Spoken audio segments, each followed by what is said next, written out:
Sweet home ವಿಶೇಷ ಕಾರ್ಯಕ್ರಮಕ್ಕೆ ಸ್ವಾಗತ. ನಾನು ಪ್ರಮೋದ್. ಬೆಂಗಳೂರಿನ ಯಾವ ಭಾಗದಲ್ಲಿ ಸೈಟ್ ಖರೀದಿ ಮಾಡಿದರೆ ಒಳ್ಳೆಯದು, ಸೈಟ್ ಖರೀದಿಗೆ ಯಾವ್ಯಾವ ರೀತಿಯ ಸಾಲ ಸಿಗುತ್ತೆ, ಸೈಟ್ ಖರೀದಿ ವೇಳೆ ಗಮನಿಸಬೇಕಾದಂಥ ದಾಖಲೆಗಳು ಯಾವ್ಯಾವುದು, ನೋಟ್ ಬ್ಯಾನ್ ಬಳಿಕ ಸೈಟ್ ಖರೀದಿಸುವಾಗ ಸವಾಲುಗಳು ಏನು ಎದುರಾಗುತ್ತೆ, ಇದೇ ಹೊತ್ತಿನ ವಿಶೇಷ ಸ್ವೀಟ್ ಹೋಮ್.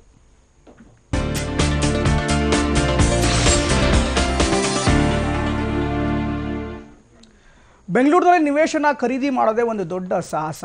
ನಗರದ ಯಾವ ಭಾಗದಲ್ಲಿ ಸೈಟ್ ಸಿಗತ್ತೆ ಅನ್ನೋ ಮಾಹಿತಿ ಅನೇಕರಿಗೆ ಇವತ್ತಿಗೂ ಕೂಡ ತಿಳಿದಿಲ್ಲ. ಇನ್ನು ಸೈಟ್ಗಳ ಲಭ್ಯತೆ ಇದ್ರೂ ಕೂಡ ಅದರ ಅಧಿಕೃತತೆ ಮತ್ತು ಮಾನ್ಯತೆ ಬಗ್ಗೆ ಸಾಕಷ್ಟು ಗೊಂದಲಗಳು ಹಾಗೂ ಅನುಮಾನ ಕೂಡ ಇರುತ್ತೆ. ಹೀಗಾಗಿ ಸೈಟ್ನ ಖರೀದಿಗೂ ಮುನ್ನ ದಾಖಲೆಗಳ ಸತ್ಯಾಸತ್ಯತೆ, ಅಧಿಕೃತತೆ ಕೂಡ ಪರಿಶೀಲಿಸಬೇಕಾದಂಥ ಅವಶ್ಯಕತೆ ಇದೆ. ಕೆಲವರು ಮನೆ ನಿರ್ಮಿಸೋಕೆ ಅಂತ ಸೈಟ್ ಖರೀದಿ ಮಾಡಲು ಬಯಸಿದರೆ, ಮತ್ತೆ ಕೆಲವರು ಇನ್ವೆಸ್ಟ್ಮೆಂಟ್ ಅಂತ ಸೈಟ್ ಮೇಲೆ ಹೂಡಿಕೆ ಕೂಡ ಮಾಡ್ತಾರೆ. ಇದೆಲ್ಲದರ ನಡುವೆ ಡಿಮೊನಟೈಸೇಷನ್ ಎಫೆಕ್ಟ್ ಕೂಡ ಈಗ ಸೈಟ್ ಕೊಳ್ಳುವವರ ಹಾಗೂ ಬಿಲ್ಡರ್ಗಳ ಮೇಲೆ ಸಾಕಷ್ಟು ಪರಿಣಾಮವನ್ನು ಬೀರಿದೆ. ಜೊತೆಗೆ ಈಗ ಸೈಟ್ ಕೊಳ್ಳಲು ಬ್ಯಾಂಕ್ಗಳು ಯಾವ ರೀತಿಯಾದಂಥ ಸಾಲಗಳನ್ನು ನೀಡ್ತಾರೆ ಅನ್ನೋದು ಕೂಡ ಅನೇಕರಲ್ಲಿರುವಂಥ ಪ್ರಶ್ನೆ. ಹೀಗಾಗಿ ಎಲ್ಲೆಲ್ಲಿ ಸೈಟ್ಗಳ ಲಭ್ಯತೆ ಇದೆ, ಇನ್ವೆಸ್ಟ್ ಮಾಡುವವರು ಎಲ್ಲಿ ಸೈಟ್ ಖರೀದಿ ಮಾಡಿದರೆ ಒಳ್ಳೆಯದು, ಮನೆ ನಿರ್ಮಾಣಕ್ಕೆ ಯಾವ ಭಾಗ ಪ್ರಶಸ್ತ್ಯ, ಮಾನಿಟೈಸೇಷನ್ಗಳ ಸವಾಲುಗಳನ್ನು ಸೈಟ್ ಕೊಳ್ಳುವವರು ಹೇಗೆ ಎದುರಿಸಬೇಕು, ಈ ಎಲ್ಲ ವಿಚಾರಗಳ ಬಗ್ಗೆ ಇವತ್ತು ಚರ್ಚೆ ಮಾಡೋಣ.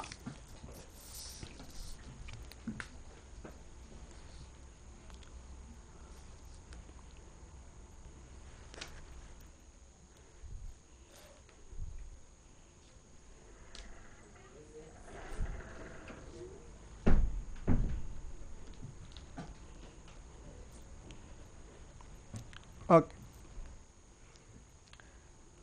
ಇನ್ನು ಇವತ್ತಿನ ಚರ್ಚೆಯಲ್ಲಿ ಪಾಲ್ಗೊಳ್ಳೋದಕ್ಕೆ ನಮ್ಮ ಜೊತೆಗೆ ರವೀಂದ್ರ ಹಿಟ್ನಾಳ್, AGM ಹಾಗೂ ಮುಖ್ಯಸ್ಥರು, ಹೋಮ್ ಲೋನ್ ಮಾರ್ಕೆಟಿಂಗ್ ವಿಭಾಗ, SBI ಅವರು ಕೂಡ ಈಗಾಗಲೇ ಕಾರ್ಯಕ್ರಮಕ್ಕೆ ಬಂದಿದ್ದಾರೆ. ಅದೇ ರೀತಿ ದಿವ್ಯ ಪ್ರಸಾದ್, ನಿರ್ದೇಶಕರು, ಟ್ರಿನ್ಕೋ ಪ್ರಾಪರ್ಟೀಸ್ ಅವರು ಕೂಡ ಕಾರ್ಯಕ್ರಮದಲ್ಲಿದ್ದಾರೆ.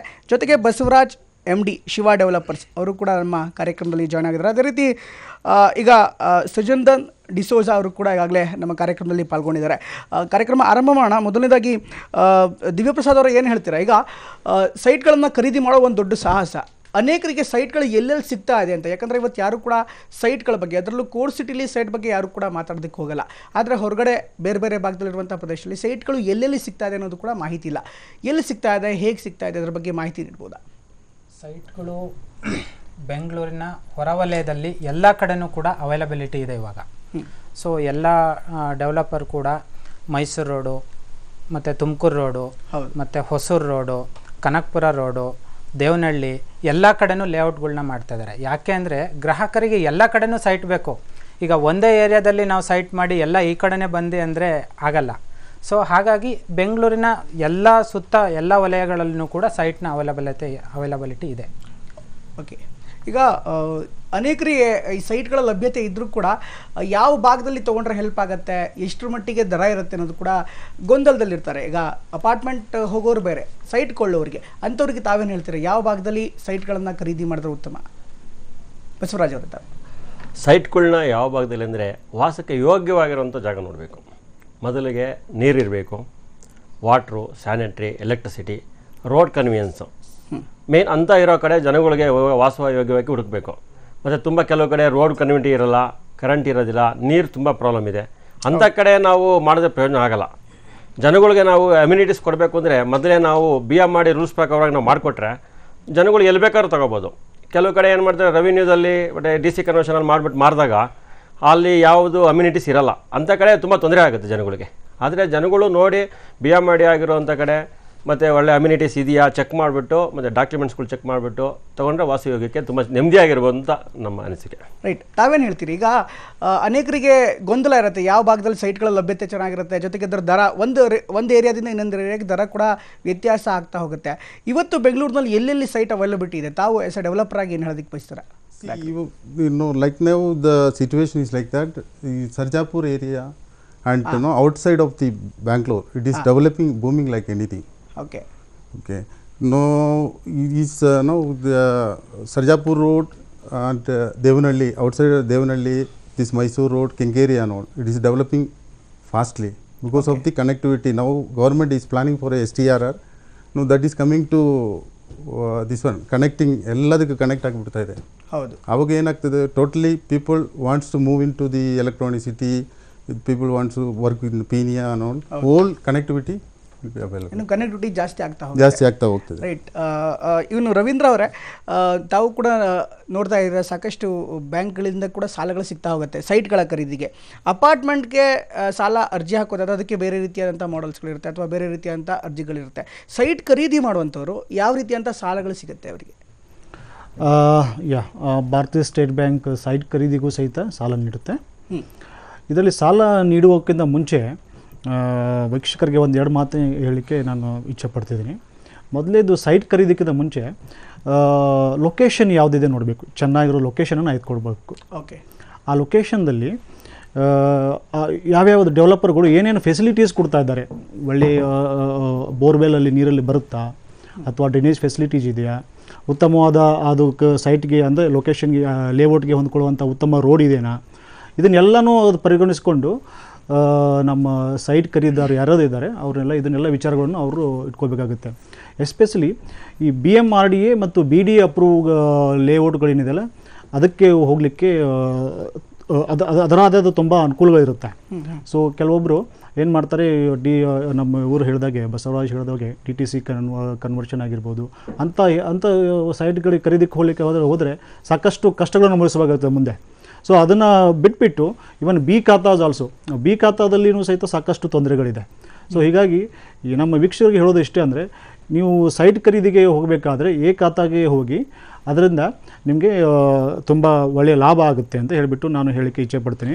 ಹಾಗೆಯೇ ನೀವು ಹೇಳಿದಿರಲ್ಲ, ಭಾರತೀಯ ಸ್ಟೇಟ್ ಬ್ಯಾಂಕು ಈ ಸೈಟ್ಗಳ ಖರೀದಿಗೆ ಸಹಿತ ನಾವು ಲೋನ್ಗಳನ್ನು ಕೊಡ್ತಾ ಇದ್ದೀವಿ. ಇದರಲ್ಲಿ ಸೈಟ್ ವೆಚ್ಚ ಏನಿದೆಯಲ್ಲ, ಪ್ರಾಜೆಕ್ಟ್ ಕಾಸ್ಟ್ ಏನಿದೆಯಲ್ಲ ಅದರದ್ದು 70% ನಾವು ಲೋನ್ ಕೊಡ್ತಾ ಇದ್ದೀವಿ. ಓಕೆ.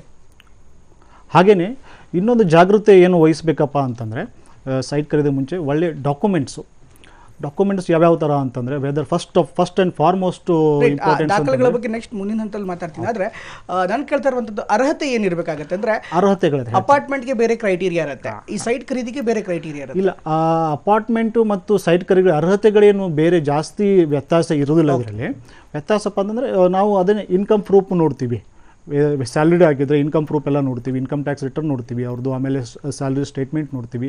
ಅದರ ಪ್ರಕಾರ ಅವ್ರನ್ನ ಎಲಿಜಿಬಿಲಿಟಿಯನ್ನು ಕ್ಯಾಲ್ಕುಲೇಟ್ ಮಾಡಿಬಿಟ್ಟು ಅವ್ರಿಗೆ ಹೇಳ್ತೀವಿ ಇಷ್ಟು ನೀವು ಎಲಿಜಿಬಿಲಿಟಿ ಇದೆ ಸೈಟ್ ತೊಗೊಳ್ಳಿಕ್ಕೆ. ಬಟ್ ಈ ಅಪಾರ್ಟ್ಮೆಂಟು ಮತ್ತು ಸೈಟ್ಗಳಿಗೆ ಕೆಲವೊಂದು ವ್ಯತ್ಯಾಸಗಳಿದೆ ನಾವು ಲೋನ್ ಕೊಡುವಲ್ಲಿ.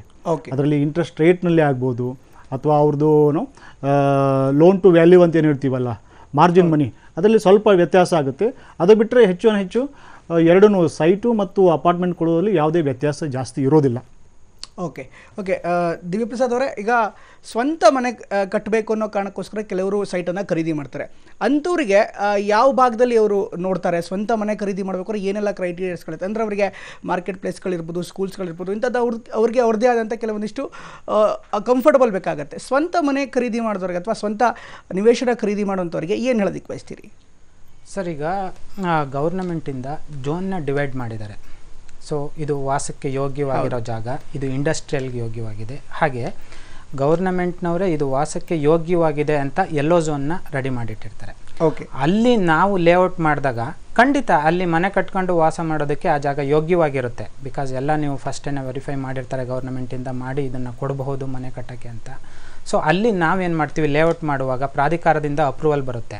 ಅದೇ ನಾವು ಎಲ್ಲೋ ಗ್ರೀನ್ ಝೋನಲ್ಲೋ ಎಲ್ಲೋ ಹೋಗಿ ಮಾಡಿದಾಗ ಅದು ವಾಸ ಮಾಡೋದಕ್ಕೆ ಯೋಗ್ಯವಾದ ಜಾಗ ಆಗಿರಲ್ಲ, ಅದು ಸಿಟಿ ಲಿಮಿಟ್ಸಿಗೆ ಬರಲ್ಲ, ಹೊರಗಡೆ ಇರುತ್ತೆ. ಸೊ ಹಾಗಾಗಿ ನಾವು ಫಸ್ಟು ನೋಡಬೇಕಾಗಿರೋದು ಇದು ಎಲ್ಲೋ ಝೋನ್, ಇಲ್ಲಿ ಅಪ್ರೂವಲ್ ಆಗಿದೆಯೋ ಆಗಿಲ್ವೋ. ಈಗ ಅಪ್ರೂವ್ಡ್ ಆಗಿದೆ, ಪ್ರಾಧಿಕಾರದಿಂದ ಅಪ್ರೂವ್ಡ್ ಆಗಿದೆ ಅಂದರೆ ಅಲ್ಲಿ ನಾವು ಮನೆ ಕಟ್ಬೋದು. ಮನೆ ಕಟ್ಟೋದಕ್ಕೆ ಏನೆಲ್ಲ ಮಾಡಬೇಕು ಅನ್ನೋದನ್ನ ಪ್ರಾಧಿಕಾರ ಹೇಳುತ್ತೆ. ಆ ಪ್ರಕಾರವಾಗಿ ನಾವು ಲೇಔಟ್ನ ಡೆವಲಪ್ಮೆಂಟ್ ಮಾಡ್ತೀವಿ.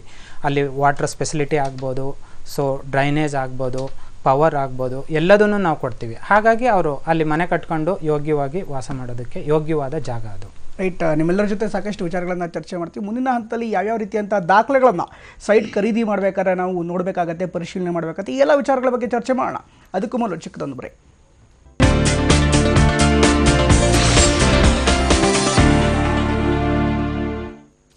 ಸ್ವೀಟ್ ಹೋಮ್ ವಿಶೇಷ ಕಾರ್ಯಕ್ರಮಕ್ಕೆ ಮತ್ತೊಮ್ಮೆ ಸ್ವಾಗತ. ಬಸವರಾಜ್ ಅವರೇ, ನಾವು ಮಾತಾಡ್ತಾ ಇದ್ವಿ ಈಗ ಸ್ವಂತ ಮನೆ ಖರೀದಿ ಮಾಡೋದು ಅಥವಾ ಸ್ವಂತ ನಿವೇಶನ ಖರೀದಿ ಮಾಡೋರಿಗೆ ಅಂಥವ್ರಿಗೆ ಯಾವ ಜಾಗ ಪ್ರಾಶಸ್ತ್ಯ ಅಥವಾ ಯಾವ ಥರ ಅವರು ಯಾವ್ಯಾವ ಮಾನದಂಡಗಳನ್ನು ನೋಡಬೇಕು, ಜೊತೆಗೆ ಇನ್ವೆಸ್ಟ್ಮೆಂಟ್ ಮಾಡೋದಿದ್ರೆ ಅಂದರೆ ಎಲ್ಲರೂ ಮನೆ ಕಟ್ಟೋದಕ್ಕೆ ಹೋಗಲ್ಲ ನಿವೇಶನದಲ್ಲಿ, ಕೆಲವರು ಇನ್ವೆಸ್ಟ್ಮೆಂಟ್ ಅಂತ ಮಾಡ್ತಾರೆ, ಅಂಥವ್ರಿಗೆ ಯಾವ್ದು ಒಳ್ಳೆಯದು? ಇವಾಗ ನಾವು ಒಂದು ಮನೆ ಕಟ್ಕೊಂಡಿರ್ಬೇಕು ಅಂದರೆ ಎಲ್ಲದ್ರ ಬಗ್ಗೆ ಯೋಚನೆ ಮಾಡಬೇಕು. ನಮಗೇನು ದಿನನಿತ್ಯ ಸಾಮಾನು ಸಿಗ್ತವ ಅಂಥ ಕಡೆ, ಮತ್ತು ನಮಗೆ ಹಾಸ್ಪಿಟಲ್ಲು, ಸ್ಕೂಲ್ಸು, ಮತ್ತು ಓಡಾಡೋದಕ್ಕಿಂತ ರೋಡ್ ಕನ್ವೀನಿಯನ್ಸು ಇಂಥ ಕಡೆ ಇರೋ ಕಡೆ ನಾವು ಮಾಡಬೇಕು. ಅದರೊಳಗಡೆ ಇವತ್ತಿನ ಇದರಲ್ಲಿ ಎಲ್ಲ ಕಡೆ MDR ಅಂತ ಮೇಜರ್ ಡಿಸ್ಟ್ರಿಕ್ಟ್ ರೋಡ್ ಅಂತ ಮಾಡಿದ್ದಾರೆ. ಎಲ್ಲ CDP ನಲ್ಲೇ ದೊಡ್ಡ ದೊಡ್ಡ ಪ್ಲ್ಯಾನ್ಗಳು ಮಾಡಿ ರೋಡ್ಗಳು ಮಾಡಿದ್ದಾರೆ. ಇವತ್ತು ಬೆಂಗಳೂರು ಸರೌಂಡಿಂಗಲ್ಲಿ ಹೊರಗಡೆ BBMP ಬಿಡ್ತಿದ್ದಂಗೆ BDA ಲಿಮಿಟ್ಸ್ ಬಿಡ್ತಿದ್ದಂಗೆ BMRD ಲಿಮಿಟ್ಸ್ ಎಲ್ಲ ನಮಗೆ ಇದಿರುತ್ತೆ, ಪವರ್ ಇರುತ್ತೆ ಮಾಡೋದಕ್ಕೆ. ಅಂಥ ಕಡೆ ಎಲ್ಲ ಒಳ್ಳೊಳ್ಳೆ ರೋಡ್ಸ್ ಇದೆ.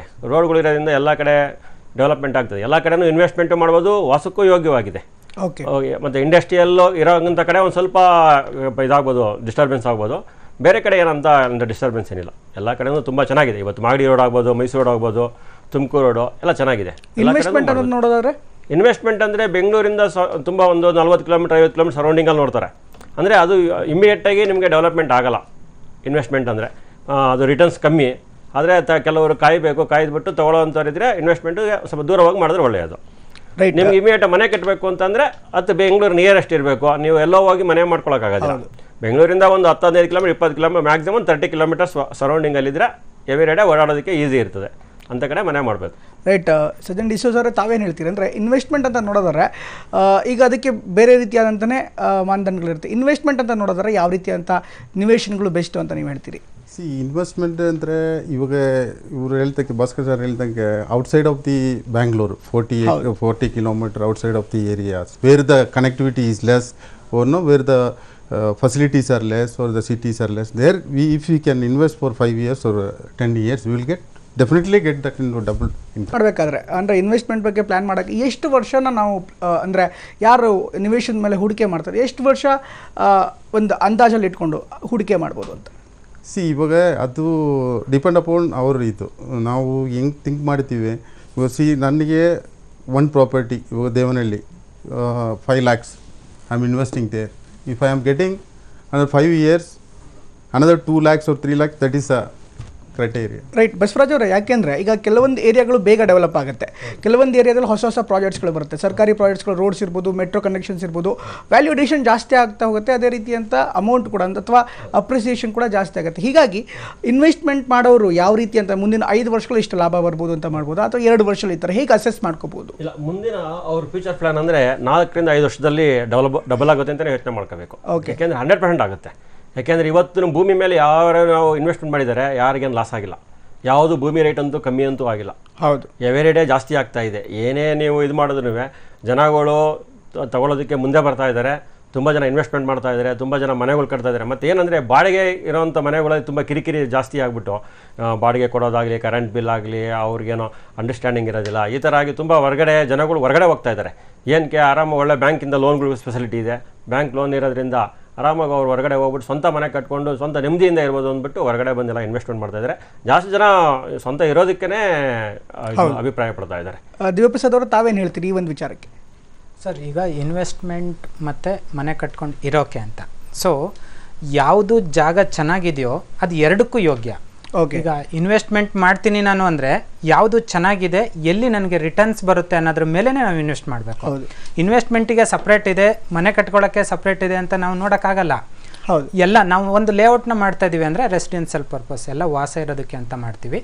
ಏನು ಮಾಡ್ತಾರೆ ಕೆಲವರು ಇಮಿಡಿಯೇಟಾಗಿ ಮನೆ ಕಟ್ಕೊಂಡು ವಾಸ ಮಾಡೋದಕ್ಕೆ ಶುರುವಾಗ್ತಾರೆ. ಯಾಕೆಂದರೆ ಸಿಟಿ ಲೈಫ್ ಬೋರ್ ಆಗಿರುತ್ತೆ. ಸೊ ಹೊರಗಡೆಗೆ ಬಂದುಬಿಟ್ಟು ಅವರು ಕೆಲಸ ಮಾಡೋ ಒಂದು ಜಾಗ ಅಲ್ಲೇ ಒಂದು ನಿಯರ್ ಬೈ ಇರ್ಬೋದು, ಆ ಕಾರಣಕ್ಕೋಸ್ಕರ ಅವರು ಕಟ್ಕೋಬೋದು. ಇನ್ನು ಕೆಲವರು ನನ್ನ ಹತ್ರ ದುಡ್ಡಿದೆ ಅಥವಾ ನನಗೆ ಹೆಚ್ಚು ಸ್ಯಾಲ್ರಿ ಬರ್ತಾಯಿದೆ, ನನಗೆ ಲೋನ್ ಸಿಗುತ್ತೆ, ಆ ಕಾರಣಕ್ಕೋಸ್ಕರ ನನ್ನ ಸೈಟ್ ತೆಗೆದುಬಿಟ್ಟಿರೋಣ, ಇನ್ ಫ್ಯೂಚರಲ್ಲಿ ನಾನು ಮನೆ ಮಾಡ್ಕೊಳ್ಳೋಣ ಅಂತ. ಸೊ ನಾವು ಒಟ್ಟಾರೆ ನೋಡೋದಾದರೆ ಯಾವ ಜಾಗ ಚೆನ್ನಾಗಿರುತ್ತೋ ಆ ಜಾಗದ ಮೇಲೇ ನಾವು ಇನ್ವೆಸ್ಟ್ಮೆಂಟ್ ಮಾಡಬೇಕು. ಅಂದರೆ ಹೈವೇ ರಸ್ತೆಯಿಂದ ಹತ್ತಿರದಲ್ಲಿದೆಯೋ, ಅಕ್ಕಪಕ್ಕದಲ್ಲಿ ಹಾಸ್ಪಿಟಲ್ ಕಾಲೇಜಸ್ ಇದೆಯೋ, ಅಥವಾ ನಮಗೆ ಮುಂದಿನ ಒಂದು ವರ್ಷಗಳಲ್ಲಿ ಅಲ್ಲಿಂದ ಅಪ್ರಿಷಿಯೇಷನ್ ಬರುತ್ತೆ ಅನ್ನೋದಕ್ಕೆ ಮೇಜರಾಗಿ ಪಕ್ಕದಲ್ಲಿ ಈಗ BDA ಲೇಔಟ್ಸ್ ಇದೆ ಅಂದಾಗ ಅದ್ರ ಪಕ್ಕದಲ್ಲಿ ಒಂದು BMRD ಇದೆ ಅಂದಾಗ ಖಂಡಿತ ಈಗ BDA ನಾಮ್ಸ್ ಪ್ರಕಾರ 80 ಫೀಟ್ ರೋಡ್ ಬಿಡಬೇಕು, 100 ಫೀಟ್ ರೋಡ್ ಬಿಡಬೇಕು, 40 ಫೀಟ್ ರೋಡ್ ಬಿಡಬೇಕು. ಅವೆಲ್ಲ ಲಿಂಕ್ ರೋಡ್ಗಳಾಗುತ್ತೆ ಮುಂದಿನ ಒಂದು BMRD ಲೇಔಟ್ಗಳಿಗೆ. ಹಾಗಾಗಿ ಖಂಡಿತ ನಾವು ನೋಡಬೇಕಾಗಿರೋದು ನಾವು ಹೋಗ್ತಾ ಇರೋದಕ್ಕಿಂತ ಮುಂಚೆ ಏನಿದೆ ಅದನ್ನು ನೋಡ್ಕೊಂಡು ಮುಂದೆ ಹೋದರೆ ಖಂಡಿತ ನಮಗೆ ಸಕ್ಸಸ್ ಆಗುತ್ತೆ. ರೈಟ್. ರವೀಂದ್ರ ಅವರು, ಇನ್ನು ಸಾಲಕ್ಕೆ ಅಪ್ಲಿಕೇಶನ್ ಹಾಕೋದಾದ್ರೆ ಅಂದರೆ ನಿವೇಶನ ಯಾರು ಖರೀದಿ ಮಾಡ್ತಾರಲ್ಲ ಅಂಥವ್ರು ಯಾವ್ಯಾವ ದಾಖಲೆಗಳನ್ನು ಕೊಡಬೇಕಾಗತ್ತೆ, ಹೇಗಿರುತ್ತೆ, ಯಾವ್ಯಾವ ದಾಖಲೆಗಳು ತಮಗೆ ಸಬ್ಮಿಟ್ ಮಾಡಬೇಕು? ದಾಖಲೆಗಳಂತಂದ್ರೆ ಏನಾಗುತ್ತೆ, ಇದರಲ್ಲಿ 2 ಥರದಿದೆ. ಓಕೆ. ಒಂದು bank approved projects. Bank approved projects ಇದರಲ್ಲಿ ಏನಾಗುತ್ತೆ ಅಂತಂದರೆ, ನಾವು ಎಲ್ಲ ದಾಖಲೆಗಳನ್ನು ಬಿಲ್ಡರ್ ಕಡೆಯಿಂದ ಕಲೆಕ್ಟ್ ಮಾಡಿಬಿಟ್ಟು ನಮ್ಮ ಸಾಕಷ್ಟು ಎಂಪೆನಲ್ಡ್ ಅಡ್ವೊಕೇಟ್ಸ್ ಇದ್ದಾರೆ, ಆ ಅಡ್ವೊಕೇಟ್ಸ್ಗಳನ್ನು ಕೊಟ್ಬಿಟ್ಟು ಅದರಿಂದ ಒಪಿನಿಯನ್ ತಗೊಳ್ತೀವಿ. ಅವರು ಅಡ್ವೊಕೇಟ್ಸು ಎಲ್ಲ ರೀತಿಯಿಂದ ಕೂಲಂಕಷವಾಗಿ ಎಲ್ಲ ದಾಖಲೆಗಳನ್ನು ಪರ್ಮಿಷಿ ಅದರಲ್ಲಿ ಎ ಖಾತಾ ಇದೇನೋ, BMRD ಅಪ್ರೂವ್ಡ್ ಇದೇನೋ ಇಲ್ಲೋ, BD ಅಥವಾ BMRD ಅಪ್ರೂವ್ಡ್ ಇದೇನೋ ಇಲ್ಲೋ, ಹಾಗೆಯೇ ಅದಕ್ಕೆ ನಿವೇಶನ್ಗೆ ಅಥವಾ ಲೇಔಟ್ಗೆ ತಕ್ಕಂಥ ಎಲ್ಲ ಹಿಂದಿನಿಂದ ಸುಮಾರು 30 ವರ್ಷದವರೆಗೆ ಹಿಂದಿನ ದಾಖಲೆಗಳನ್ನೆಲ್ಲ ತೆಗೆಸ್ತಾರೆ. ಅವರು ತೆಗಿಸ್ಬಿಟ್ಟು ಒಂದು ಲೀಗಲ್ ಒಪಿನಿಯನ್, ಒಂದು 2 ಕಡೆಯಿಂದ ನಾವು ನುರಿತ ಅಡ್ವೊಕೇಟ್ಸ್ಗಳಿಂದ ನಾವು ಲೀಗಲ್ ಒಪಿನಿಯನ್ ತೊಗೋತೀವಿ. ಆ ಲೀಗಲ್ ಒಪಿನಿಯನ್ ಅಷ್ಟೇ ಅಲ್ಲದೆ ನಾವು ವ್ಯಾಲ್ಯುವೇಟರ್ಸ್ಗೂ ಕರೆಸಿಬಿಟ್ಟು ಈ ಲೇಔಟ್ ಏನಿದೆಯಲ್ಲ, ವೆದರ್ ಇದು ಏನು ರಾಜಕಾಲುವೆ ಹತ್ರ ಇದೇನೋ, ಅಥವಾ ಅದರಿಂದ ಎಷ್ಟು ದೂರ ಇದೆ, ಅಥವಾ ಗ್ರೀನ್ ಬೆಲ್ಟಲ್ಲಿ ಇದೇನೋ, ಅಥವಾ ಯಾವುದಾದ್ರೂ ನಿಷೇಧಿತ ಸ್ಥಳಗಳಲ್ಲಿ ಏನಾದರೂ ಇದು ಬಂದಿದೇನೋ, ಇದನ್ನೆಲ್ಲ ನಾವು ವ್ಯಾಲ್ಯುವೇಟರ್ಗಳಿಂದ ಇಂಜಿನಿಯರ್ಗಳಿಂದ ನಾವು ತೊಗೊಂಡ್ಬಿಟ್ಟು ಮತ್ತು ಅದು ಅಷ್ಟೇ ಅಲ್ಲದೆ ನಾವು ಹಿಂದಿನ ಬಿಲ್ಡರ್ಗಳನ್ನು ಎಲ್ಲ ಪ್ರೊಫೈಲ್ನೂ ಸ್ಟಡಿ ಮಾಡ್ತೀವಿ. ಪ್ರೊಫೈಲ್ ಸ್ಟಡಿ ಮಾಡಿಬಿಟ್ಟು ಹಿಂದ್ಗಡೆ ಎಷ್ಟು ಥರದ ಇವರು ಏನು ಲೇಔಟ್ಗಳನ್ನು ಮಾಡಿದ್ದಾರೆ, ಹಾಗೆ ಯಾವ ಥರ ಎಲ್ಲ ಏನು ಫೆಸಿಲಿಟೀಸ್ಗಳು ಕೊಟ್ಟಿದ್ದಾರೋ ಇಲ್ವೋ, ಎಷ್ಟು ಮಾರಾಟ ಆಗಿದೆ, ಅದರಲ್ಲಿ ಇನ್ನೂ ಎಷ್ಟು ಬಾಕಿ ಉಳಿದಿದೆ, ಅದನ್ನೆಲ್ಲನೂ ಗಮನಿಸಿಬಿಟ್ಟು ನಾವು ಅಪ್ರೂವ್ ಮಾಡ್ತೀವಿ. ಈ ಅಪ್ರೂವ್ ಮಾಡಿದಾಗ, ಪ್ರಾಜೆಕ್ಟ್ ಅಪ್ರೂವ್ ಮಾಡಿದಾಗ ಏನಾಗುತ್ತೆ, ಗ್ರಾಹಕರು ಏನಿದ್ದಾರೆ, ಯಾರು ಸೈಟ್ ಪರ್ಚೇಸ್ ಮಾಡಬೇಕಂತ ಇದ್ದಾರಲ್ಲ, ಅವರು ಇಂಡಿವಿಜುವಲ್ ಲೀಗಲ್ ಒಪಿನಿಯನ್ ಅಥವಾ ಯಾವುದೇ ದಾಖಲೆಗಳಿಗೆ ಗೋಜಿಗೆ ಹೋಗಬೇಕಾಗಿರಲಿಲ್ಲ. ಕಣ್ಣು ಮುಚ್ಚಿ ಅವರು ಏನಿದೆ ಬ್ಯಾಂಕಿಗೆ ತಮ್ಮ ಓನ್ಲಿ ಈ KYC ಡಾಕ್ಯುಮೆಂಟ್ಸ್ ಕೊಟ್ಬಿಟ್ಟು ಮತ್ತು ತಮ್ಮ ಇನ್ಕಮ್ ಪ್ರೂಫ್ ಬಿಟ್ಬಿಟ್ಟು ಎಲಿಜಿಬಿಲಿಟಿ ಬೇಸ್ ಮೇಲೆ ನಾವು ಅವರಿಗೆ ಸಾಲ ಮಂಜೂರು ಮಾಡ್ತೀವಿ. ಈ ಸಾಲ ಮಂಜೂರು ಮಾಡುವಾಗ ಸಹಿತ ಈ ಎಸ್ಪೆಷಲಿ ಸೈಟ್ ಖರೀದಿ ಅಥವಾ ನಿವೇಶನ ಖರೀದಿ ಮಾಡೋರಿಗೆ ಏನಿದೆ, ಸಾಲ ಕೊಡುವಾಗ ಅವರಿಗೆ ಮೊದಲೇ ಒಂದು ಕಂಡೀಷನ್ ಇರುತ್ತೆ, 5 ವರ್ಷದಲ್ಲಿ ನೀವು ಆ ಜಾಗದಲ್ಲಿ ಮನೆ ಕಟ್ಟಬೇಕು. ಓಕೆ. ಆ ಥರದ ಒಂದು ಈ ಸೈಟ್ ಲೋನಲ್ಲಿ ಏನಿದೆಯಲ್ಲ, ಸೈಟ್ ಲೋನ್ ಅದರಲ್ಲಿ ಈ ಥರ ಒಂದು ಕಂಡೀಷನ್ ಇರುತ್ತೆ. ಅಥವಾ ಅದು 5 ವರ್ಷದಲ್ಲಿ ಅವ್ರು ಕಟ್ತೇ ಇದ್ದರೆ ಅದಕ್ಕೊಂದು ಬೇರೆ ರೀತಿಯಾದ ಒಂದು ನಿಯಮಗಳಿರುತ್ತೆ, ಅದನ್ನು ಅವರು ಪಾಲಿಸಬೇಕಾಗುತ್ತೆ. ರೈಟ್. ಇನ್ನು ಬಸವರಾಜ್ ಅವರೇ, ಈಗ ಮನೆ ಖರೀದಿ ಇನ್ಫ್ಯಾಕ್ಟ್ ನಿವೇಶನ ಖರೀದಿ ಮಾಡುವಂಥ ಸಂದರ್ಭದಲ್ಲಿ ಯಾವ್ಯಾವ ದಾಖಲೆಗಳನ್ನು ಗ್ರಾಹಕ ನೋಡ್ಕೋಬೇಕಾಗತ್ತೆ? ಅಂದರೆ ಇವತ್ತು ಸಾಕಷ್ಟು ಲೇಔಟ್ಗಳು ಡೆವಲಪ್ ಆಗುತ್ತೆ, ಎಷ್ಟೊಂದು ರೆವೆನ್ಯೂ ಲೇಔಟ್ಗಳಾಗುತ್ತೆ. ಒಂದು ಸಾರಿ ನಿವೇಶನ ಕೊಂಡಾದ್ಮೇಲೆ ಗೊತ್ತಾಗುತ್ತೆ ದಾಖಲೆಗಳು ಸರಿ ಇಲ್ಲ ಅಂತ. ಹೀಗಾಗಿ ಸಾರ್ವಜನಿಕರು ನಿವೇಶನ ಖರೀದಿ ಮಾಡೋಕ್ಕಿಂತ ಮೊದಲು ಯಾವ್ಯಾವ ದಾಖಲೆಗಳನ್ನು ನೋಡಬೇಕಾಗತ್ತೆ? ಸಾರ್ವಜನಿಕರು ಮೊದಲು ಡೆವಲಪರ್ನ ನಾವು ಗಮನಿಸ್ಕೋಬೇಕು. ಓಕೆ. ಇವರು ಡೆವಲಪರ ಇಲ್ಲ ರೆವಿನ್ಯೂದಲ್ಲಿ ಹೊಡಿತಾ ಇದ್ದಾರೆ, BMRDನಲ್ಲಿ ಮಾಡ್ತಾ ಇದ್ದಾರೆ ಏನಂತ. BMRD ಆಗಿತ್ತು ಅಂದರೆ ಅಂಥ ಕಡೆ ಕೂತ್ಕೊಂಡು ಡಾಕ್ಯುಮೆಂಟ್ಸ್ ಅಂದರೆ BMRD ಆಗಿತ್ತು ಅಂದರೆ 100% ಓಕೆ ಇರ್ತದೆ. ಅದರೊಳಗೆ ಪ್ರತಿಯೊಂದು ಮೂಲ ದಾಖಲೆಗಳಾಗಲಿ, CDP ಪ್ಲಾನ್ ಆಗಲಿ, ಮತ್ತು ವಿಲೇಜ್ ಮ್ಯಾಪ್ ಆಗಲಿ ತೊಗೊಂಡು ನೋಡಿರ್ತಾರೆ. ಮತ್ತು ಅಲ್ಲಿ ಅದು ಯಾವುದು BMRDಗೆ ಹೋಗಿರ್ತದೆ. ನಮ್ಮದು BMRDಗೆ ಹೋದ ಪ್ಲಾನ್ ಅಪ್ರೂವಲ್ಗೆ ಹೋದಾಗ ಆ BMRD ಅಲ್ಲಿ ಇಂಜಿನಿಯರ್ಗಳು ಬಂದು ಟೌನ್ ಪ್ಲಾನಿಂಗ್ನವರು ಇನ್ಸ್ಪೆಕ್ಷನ್ ಮಾಡಿರ್ತಾರೆ. ಸ್ಪಾಟ್ ಇನ್ಸ್ಪೆಕ್ಷನ್ ಮಾಡಿ ಅಕ್ಕಪಕ್ಕ ಏನಿದೆ, ರಾಜಕಾಲುವೆ ಹೋಗಿದೆಯಾ, ಇದೇನೋ ಗೋಮಾಳ ಇದೆಯಾ, ಇಲ್ಲ ಸರ್ಕಾರಿ ಜಮೀನಿದೆಯಾ, ಇವೆಲ್ಲ ನೋಡಿರ್ತಾರೆ. ನೋಡಿಬಿಟ್ಟು ಅವ್ರು ಅಪ್ರೂವ್ಡ್ ಕೊಡೋ ಸಂದರ್ಭದಲ್ಲಿ ಜನಗಳು ಗೊತ್ತಾಗುತ್ತೆ, ನಾವು ಪ್ಲ್ಯಾನ್ ಮಾಡಿಸಿರೋದ್ರ ಬಗ್ಗೆ. ನಾವು ಅದರೊಳಗೆ ಒಂದು ಕುಂಟೆ ಖರಾಬಿದ್ರೂ ಅಲ್ಲಿ ತೋರಿಸಿರ್ತಾರೆ, ಇಲ್ಲಿ ಖರಾಬಿದೆ, ಇದು ರಾಜಕಾಲುವೆ ಹೋಗಿದೆ. ಮತ್ತು ಪ್ರತಿಯೊಂದು ನಾವು ಟಿಪ್ಪಣಿ ಕಾಪಿನಲ್ಲಿ ಒಂದೊಂದು ಎಕರೆನೂ ಒಂದು ಸರ್ವೆ ನಂಬರ್ ಜಾಯಿನ್ ಮಾಡಬೇಕಾದ್ರೂ ಅಲ್ಲಿ ಒಂದು ಪ್ರತಿಯೊಂದು ಮಾರ್ಕ್ ಮಾಡಿರ್ತಾರೆ, ಇದು ಜಾಯ್ನ್ ಆಗಿದೆ ಅಂದ್ಬಿಟ್ಟು. ಆ ಇದನ್ನಲ್ಲಿ ನೋಡಿದ್ರೆ ಪ್ಲ್ಯಾನ್ ನೋಡಿದ್ರೆ ಗೊತ್ತಾಗುತ್ತೆ ಈ ಥರ ಒಳ್ಳೆಯ ಜಾಗ ಇದೆ ಅಂದ್ಬಿಟ್ಟು, ಪೇಪರ್ ಸರಿ ಇದೆ ಅಂತ ಹೇಳ್ಬಿಟ್ಟು. ಮತ್ತು ನಾವು ಕೂಡ ತಗೋಬೇಕಾದ್ರೆ ಅದು ಲೀಗಲ್ ಮಾಡಿಸಿರ್ತೀವಿ. ಮತ್ತು ಬ್ಯಾಂಕಲ್ಲಿ ಕೊಟ್ಟಿರ್ತೀವಿ, ನಾವು ಬ್ಯಾಂಕಿಗೆ ಡಾಕ್ಯುಮೆಂಟ್ಸ್ ಕೊಟ್ಟಿರ್ತೀವಿ, ಬ್ಯಾಂಕಲ್ಲಿ ಲೋನ್ ಅಪ್ರೂವ್ ಆಗಿರ್ತದೆ. ಅಂಥ ಸಂದರ್ಭದಲ್ಲಿ ಅವರು ಗ್ರಾಹಕರು ನೋಡಿ ತಗೋಬೋದು. ಅವರಿಗೆ ಅವಾಗ ಏನು ಅನಿಸುತ್ತೆ ಅಂದರೆ, ಬ್ಯಾಂಕಿಂದ ಲೀಗಲ್ ಒಂದು ಸತಿ ಲೀಗಲ್ ಆಗಿರುತ್ತೆ, ನಾವು ಡೆವಲಪರ್ ತಗೋಬೇಕಾದ್ರೆ ಒಂದ್ಸಲ ಲೀಗಲ್ ಆಗಿರುತ್ತೆ, ಮತ್ತು BMRDಯಿಂದ ಅಪ್ರೂವ್ಡ್ ಆಗಬೇಕಾದ್ರೆ ಅವರು ಒಂದ್ಸಲ ಚೆಕ್ ಮಾಡಿರ್ತಾರೆ ಡಾಕ್ಯುಮೆಂಟ್ಸ್. ಅವಾಗ 3 ಕಡೆ ಚೆಕ್ ಆಗಿರೋದ್ರಿಂದ ಅಂಥದ್ದೊಂದು ಪ್ರಾಬ್ಲಮ್ ಬರೋದಿಲ್ಲ. ಅದರೊಳಗಡೆ ಏನಾದರೂ ಕೆಲವು ಸತಿ ಈ ರಾಜಕಾಲುವೆ ಅಂತ ಕಡೆ ನೋಡ್ಕೋಬೇಕು. ಏನಾದರೂ ಅಕ್ಕಪಕ್ಕ ನೋಡಿದಾಗ ಲೊಕೇಶನ್ ನೋಡಿದಾಗ ಗೊತ್ತಾಗುತ್ತೆ, ಡೌನ್ ಇರೋವಂಥ ಪ್ರದೇಶಗಳು ಮತ್ತು ಅಗ್ಗದುಗ್ಗಿರೋ ಪ್ರದೇಶಗಳು ನೋಡ್ಕೋಬೇಕು. ನೋಡಿದಾಗ ಮೈಂಡಲ್ಲಿ ಒಂದು ಸ್ವಲ್ಪ ರಿಲ್ಯಾಕ್ಸ್ ಆಗಂದರೆ ವಿಲೇಜ್ ಮ್ಯಾಪ್ ತೆಗೆದು ನೋಡಬೇಕು. ಹಂಗೂ ಗೊತ್ತಾಗಿಲ್ವ ಅಂದರೆ ಯಾರಾದರೂ ಒಬ್ಬ ಲಾಯರ್ ಆದರೂ ಇದ್ದೇ ಇರ್ತಾರೆ, ಒಬ್ರು ಕೇಳಿದ್ರೆ ತೋರಿಸ್ತಾರೆ ಡಾಕ್ಯುಮೆಂಟ್ಸ್ ಪಕ್ಕ ಇದೆಯಾ ಇಲ್ವಾ ಏನಂತ ನೋಡಿ ಗೊತ್ತಾಗ್ಬಿಡ್ತದೆ ನಮಗೆ. ರೈಟ್.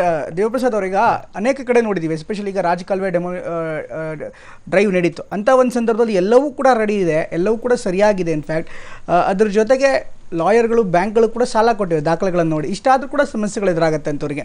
ಹೀಗಾಗಿ ದಾಖಲೆಗಳನ್ನು ಹೇಗೆ ಪರಿಶೀಲನೆ ಮಾಡಬೇಕು? ದಾಖಲೆಗಳು ನೋಡೋದು ಒಂದು, ಅದನ್ನು ಯಾವ ರೀತಿ ನೋಡಬೇಕು ಅನ್ನೋದು ಮತ್ತೊಂದು. ಸರ್, ಈಗ ಒಂದು BMRDಯ ಲೇಔಟು, ಇದು BMRDಯಿಂದ ಅಪ್ರೂವಲ್ ಆಗಿದೆ, ಸೊ ನಾನು ಹೋಗಿ ತೊಗೊಳ್ಳೋಣ ಅಂತ ಯಾವತ್ತೂ ಯಾವ ಗ್ರಾಹಕರು ಯೋಚನೆ ಮಾಡಬಾರ್ದು.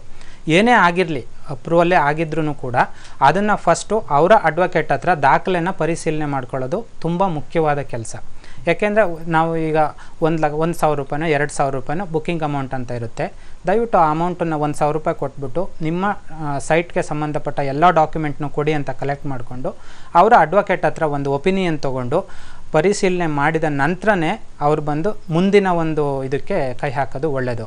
ಯಾಕೆ ಅಂತಂದರೆ ಸರ್ ನಾವು ನೋಡ್ಬೋದು ಈಗ ರಾಜಕಾಲುವೆ ಸಮಸ್ಯೆ ಬಂದಿದೆ, ಆದರೆ ಅದು ಮುಂದೆ ಈಗ ಏನು BBMP ಅಂತ ಏನಿದೆಯೋ ಅದರೊಳಗಡೆ ಕಾಣಿಸ್ಕೊಂಡಿರೋಂತಹ ಒಂದು ವಿಚಾರ. ಈಗ ಹೊರಗಡೆಗೆ ಬಂದರೆ ಈಗ BMRDಯಿಂದ ನಮಗೆ ಅಪ್ರೂವಲ್ ಕೊಡಬೇಕಾದ್ರೇ ಅವರು ಇದು ಎಷ್ಟರ ಮಟ್ಟಿಗೆ ಅಂದರೆ 10 ಅಡಿ ಕಾಲುವೆ ಇದೆಯೋ, 20 ಅಡಿ ಕಾಲುವೆ ಇದೆಯೋ, 30 ಅಡಿ ಕಾಲುವೆ ಇದೆಯೋ ಅನ್ನೋದನ್ನು ಅವರು ಗಣನೆಗೆ ತೊಗೊಂಡು ಅದರ ಪ್ರಕಾರವಾಗಿ ಬಫರ್ ಝೋನ್ ಅಂತ ಎಷ್ಟು ಬಿಡಬೇಕು, ಇದಕ್ಕೆ 10 ಅಡಿ ಬಿಡಬೇಕು, 20 ಅಡಿ ಬಿಡಬೇಕು, 30 ಅಡಿ ಬಿಡಬೇಕು ಅನ್ನೋದನ್ನು ಅವರು ನಮಗೆ ನಕ್ಷೆನಲ್ಲೇ ಡಿವೈಡ್ ಮಾಡಿ ಕೊಟ್ಬಿಡ್ತಾರೆ. ಸೊ ಅದ್ರ ಪ್ರಕಾರವಾಗಿ ನಾವು ಲೇಔಟ್ ಫಾರ್ಮೇಷನ್ ಮಾಡೋದ್ರಿಂದ ಆ ವಿಚಾರದಲ್ಲಿ ಇವತ್ತಿನ ಒಂದು ಇದರಲ್ಲಿ ಏನು ಸಮಸ್ಯೆ ಬರಲ್ಲ ಅಂತ ಒಂದು ನನ್ನ ಅಭಿಪ್ರಾಯ. ಮೊದಲು ಮಾಡಿರೋ ಅಂಥದ್ರಲ್ಲಿ ಕಾಣಿಸ್ಕೊತಾ ಇದೆ ಅಷ್ಟೇ, ಬಟ್ ಇವಾಗ ಮಾಡಿರತಕ್ಕಂಥದ್ರಲ್ಲಿ ಅಂಥ ಒಂದು ಇದು ಇಲ್ಲ. ರೈಟ್, ನಿಮ್ಮೆಲ್ಲರ ಜೊತೆಗೆ ಸಾಕಷ್ಟು ವಿಚಾರಗಳನ್ನು ಚರ್ಚೆ ಮಾಡ್ತೀನಿ. ಮುಂದಿನ ಹಂತದಲ್ಲಿ ಡಿಮಾನಿಟೈಸೇಷನ್ದ ಯಾವ್ಯಾವ ಸಮಸ್ಯೆಗಳು ಎದುರಾಗುತ್ತೆ, ಜೊತೆಗೆ ಖರೀದಿ ಮಾಡೋರಿಗೆ ಇರುವಂಥ ಸವಾಲುಗಳೇನು, ಜೊತೆಗೆ ಬಿಲ್ಡರ್ಗಳಿಗೆ ಇರುವಂಥ ಸವಾಲುಗಳೇನು, ಇದೆಲ್ಲರ ಬಗ್ಗೆ ಮಾತಾಡೋಣ. ಅದಕ್ಕೂ ಮೊದಲು ಮತ್ತೊಂದು ಚಿಕ್ಕ ಬ್ರೇಕ್.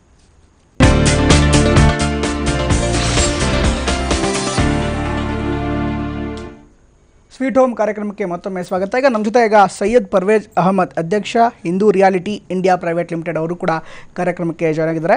ಇದ್ರ ಬಗ್ಗೆ ಮಾತಾಡೋಣ. ರವೀಂದ್ರ ಅವರೀಗ ಇದೆಲ್ಲ ವಿಚಾರಗಳು ಬೇರೆ ಬೇರೆ ಸೈಟ್ ಅವೈಲಬಿಲಿಟಿ ಬಗ್ಗೆ ಎಲ್ಲ ಮಾತಾಡ್ತಾ ಇದ್ದೀವಿ. ಇದ್ರ ಜೊತೆಗೆ ಡಿಮಾನಿಟೈಸೇಷನ್ ಅನ್ನೋದು ಪ್ರತಿಯೊಂದು ಹಂತದಲ್ಲೂ ಕೂಡ ಈಗ ಸಮಸ್ಯೆ ಆಗುತ್ತೆ. ಮೊದಲು ಬೇರೆ ಬೇರೆ ಥರ ಆಯಿತು, ಅಂದರೆ ಮಾರ್ಕೆಟ್ ವ್ಯಾಲ್ಯೂವನ್ನು ಕೊಡ್ತಾ ಇದ್ವಿ, ಗೈಡ್ಲೈನ್ಸ್ ವ್ಯಾಲ್ಯೂ ಕೊಡ್ತಾ ಇದ್ವಿ. ಈ ಡಿಮಾನಿಟೈಸೇಷನಿಂದ ಒಬ್ಬ ಸಾರ್ವಜನಿಕರು ಎದುರಿಸಬೇಕಂತ ಸವಾಲೇನು ಸೈಟ್ ಖರೀದಿ ಮಾಡೋದಾದರೆ?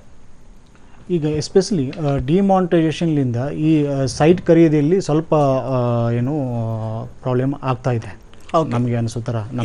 ಹೇಗೆ ಅಂತಂದರೆ ಇತ್ತೀಚೆಗೆ ಈ ಸೈಟ್ ಖರೀದಿಯಲ್ಲಿ ಈ ಕ್ಯಾಶ್ ಕಂಪೋನೆಂಟ್ ಏನಿದೆಯಲ್ಲ ಅದರ ಜಾಸ್ತಿ ಇರ್ತಿತ್ತು. ಹೌದು, ಏನಾಯ್ತಿತ್ತು, ಏನು ಗೈಡೆನ್ಸ್ ವ್ಯಾಲ್ಯೂ ಒಂದು ಇರ್ತಿತ್ತು, ಆಮೇಲೆ ಮಾರ್ಕೆಟ್ ವ್ಯಾಲ್ಯೂ ಒಂದು ಇರ್ತಿತ್ತು. ಹೀಗಾಗಿ ಏನಾಗ್ತಿತ್ತು, ಸ್ಟ್ಯಾಂಪ್ ಡ್ಯೂಟಿ ಉಳಿಸ್ಕೋಸ್ಕರ ಯಾರಾದರೂ ಖರೀದಿ ಮಾಡೋದು ಸ್ಟ್ಯಾಂಪ್ ಡ್ಯೂಟಿ ಉಳಿತಿತ್ತು. ಹಾಗೆ ಯಾರಾದ್ರು ಮಾರೋದವ್ರಿಗೂ ಸಹಿತ ಅವನಿಗೆ ಕ್ಯಾಪಿಟಲ್ ಗೇನ್ಸು ಟ್ಯಾಕ್ಸು ಉಳಿತಿತ್ತು. ಇದನ್ನು ಅವಾಯ್ಡ್ ಮಾಡಲಿಕ್ಕೆ ಏನಾಗ್ತಿತ್ತು, ಅವರು ಗೈಡೆನ್ಸ್ ವ್ಯಾಲ್ಯೂ ಅದಕ್ಕೆ ರಿಜಿಸ್ಟ್ರೇಷನ್ ಮಾಡಲಿಕ್ಕೆ ಹೋಗ್ತಿತ್ತು. ಇದರಲ್ಲಿ ತುಂಬ ಏನದ ಕ್ಯಾಶ್ ಕಂಪೋನೆಂಟ್ ಜಾಸ್ತಿಯಾಗಿ ಇರ್ತಿತ್ತು. ಈಗ ಡಿಮಾನಿಟೈಸೇಷನ್ ಆಗೋದ್ರಿಂದ ಏನಾಗಿದೆ, ಕಸ್ಟಮರ್ಸು ಖಂಡಿತವಾಗಿಯೂ ಕ್ಯಾಶು ಏನಾಗಿದೆ ಎಲ್ಲ ಬ್ಲ್ಯಾಕ್ ಮನಿ ಏನು ಹೋಗಿದೆ ಎಲ್ಲನೂ ಬ್ಯಾಂಕ್ಗಳಿಗೆ ಹೋಗಿ ಜಮಾ ಆಗಿ ಹೋಗ್ಬಿಟ್ಟಿದೆ. ಹೌದು. ಸೊ ಹೀಗಾಗಿರೋದ್ರಿಂದ ಕ್ಯಾಶ್ ಇನ್ಫ್ಲೋ ಏನಿದೆಯಲ್ಲ ಮಾರ್ಕೆಟಲ್ಲಿ ಇಲ್ಲೇ ಇಲ್ಲ. ಸೊ ಹೀಗಾಗಿ ಈಗ ಖಂಡಿತವಾಗಿಯೂ ಯಾವುದೇ ಸೈಟ್ ಖರೀದಿದಾರ ಆಗಲಿ ಅವರು ಬ್ಯಾಂಕ್ಗಳ ಮುಖಾಂತರನೇ ಸಾಲ ಪಡೆದುಕೊಂಡು ಸೈಟ್ಗಳನ್ನು ಇನ್ನು ಮುಂದೆ ಖರೀದಿ ಮಾಡಬೇಕಾಗುತ್ತೆ. ಹಾಗೆಯೇ ಈ ಸೈಟ್ಗಳು ಖರೀದಿ ಮಾಡುವಾಗ ಈಗ ಮೊದಲು ಥರ ಗೈಡೆನ್ಸ್ ವ್ಯಾಲ್ಯೂ ಆಗಲಿ ಮಾರ್ಕೆಟ್ ವ್ಯಾಲ್ಯೂ ಆಗಲಿ ಡಿಫ್ರೆನ್ಸ್ ತೋರಿಸಲಿಕ್ಕೆ ಜಾಸ್ತಿ ಬರೋದಿಲ್ಲ. ಓಕೆ. ಯಾಕಂತಂದರೆ ಯಾವಾಗಲೂ ನೀವು ಯಾವ ರೇಟಿಗೆ ನೀವು ರಿಜಿಸ್ಟರ್ ಮಾಡ್ತೀರಿ ರಿಜಿಸ್ಟರ್ ಆಫೀಸಲ್ಲಿ ಅದೇನು ಹಿಡ್ಕೊಂಡು ನಾವು ಬ್ಯಾಂಕ್ನವರು ಸಾಲ ಮಂಜೂರು ಮಾಡ್ತೀವಿ. ಓಕೆ. ಸೊ ಹೀಗಾಗಿ ಏನಾಗುತ್ತೆ, ಇದರಲ್ಲಿ ಜಾಸ್ತಿ ನೀವು ಏನು ಬ್ಲ್ಯಾಕ್ ಮನಿಗೆ ಅವಕಾಶ ಇಲ್ಲಿ ಮಾಡಿಕೊಡ್ಲಿಕ್ಕೆ ಸಾಧ್ಯನೇ ಇಲ್ಲ. ಹೀಗಾಗಿ ಇದೊಂದು ರೀತಿಯ ಒಳ್ಳೆಯ ರೀತಿಯಾದ ಬೆಳವಣಿಗೆ ಅಂತ ಡಿಮಾನಿಟೈಸೇಷನ್ ಏನಿದೆಯಲ್ಲ ತುಂಬ ಒಂದು ಒಳ್ಳೆಯ ರೀತಿಯ ಬೆಳವಣಿಗೆ ನಮ್ಮ ರಿಯಲ್ ಎಸ್ಟೇಟಲ್ಲಿ ಬಂದಿದೆ ಅಂತ ನಾನು ರೈಟ್. ಸೈಯದ್ ಅವರೀಗ ಈ ಒಂದು ಡಿಮಾನಿಟೈಸೇಷನ್ ಎಫೆಕ್ಟು ಸಾರ್ವಜನಿಕರ ಮೇಲೂ ಕೂಡ ಬಿದ್ದಿರುತ್ತೆ, ಅಂದರೆ ಕ್ಯಾಶ್ ಫ್ಲೋ ಇರಲ್ಲ. ಅವರು ಕೂಡ ಒಂದು ದೊಡ್ಡ ಸವಾಲಾಗಿರುತ್ತೆ, ಚಾಲೆಂಜ್ ಅವ್ರಿಗೆ. ಅವರು ಹೇಗೆ ಇದನ್ನು ಎದುರಿಸಬೇಕು? ಸರ್, ಇದ್ರ ಬಗ್ಗೆ ನಾನೇನು ಹೇಳಕ್ಕೆ ಇಷ್ಟಪಡ್ತೀನಿ ಅಂದರೆ ಸಾರ್ವಜನಿಕರಿಗೋಸ್ಕರ ಅವ್ರಿಗೆ ತೊಂದರೆನೇ ಇಲ್ಲ ಈ ವಿಷಯದಿಂದ. ಯಾಕಂದರೆ ಡಿಮಾನಿಟೈಸೇಷನ್ ಏನಾಗಿದೆ, ಬ್ಲ್ಯಾಕ್ ಮನಿನ ಬ್ಲ್ಯಾಕ್ ಮನಿನ ಆಚೆ ಹಾಕಬೇಕಾಗಿದೆ. ಆ್ಯಸ್ ಇಟ್ ಈಸ್ ಏನು ಗೈಡ್ಲೈನ್ಸ್ ವ್ಯಾಲ್ಯೂ ಏನಿದೆ, ಮಾರ್ಕೆಟ್ ವ್ಯಾಲ್ಯೂ ಏನಿದೆ, according to that we have to spend stamp duty charges. ಆವಾಗ ಏನಾಗುತ್ತೆ, ಕ್ಯಾಶ್ನ ನಾವು ಕಡಿಮೆ ಮಾಡ್ಬೋದು. ಓಕೆನಾ?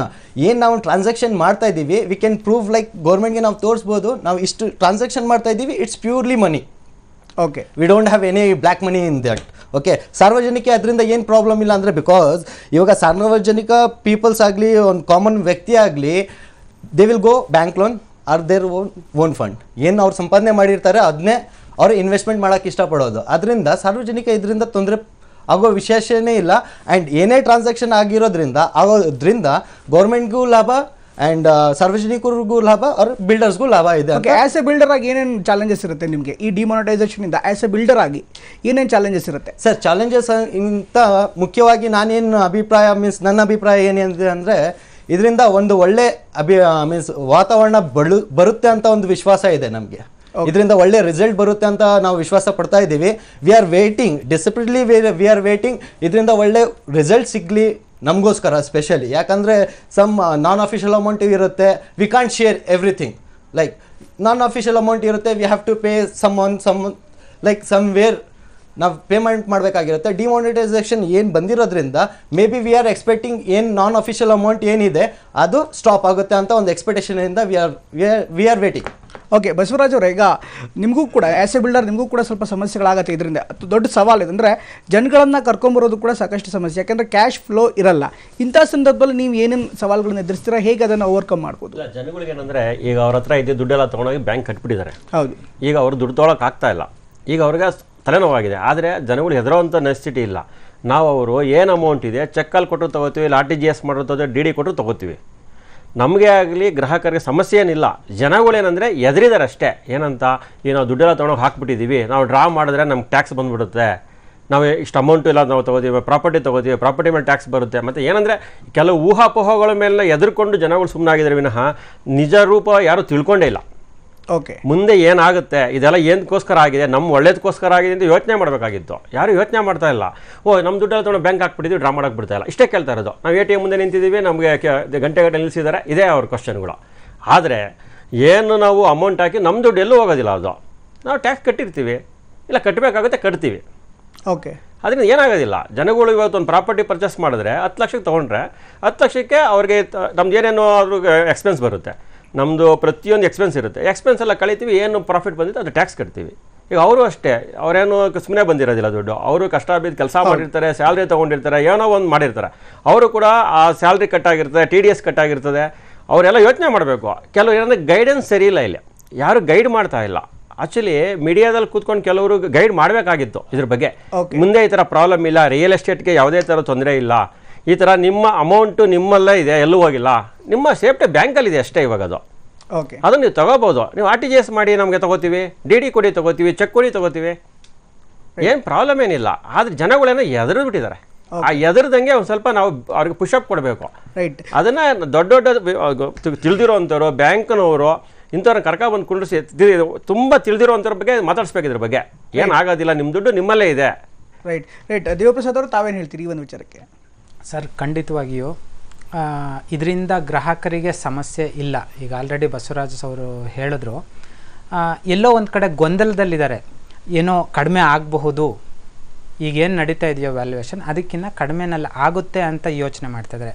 ಬಟ್ ಇವತ್ತಿನ ತನಕ ನಾವು ನೋಡಿದ್ರೆ ಯಾವತ್ತೂ ಲ್ಯಾಂಡ್ ರೈಟ್ ಕಡಿಮೆ ಆಗಲಿಲ್ಲ.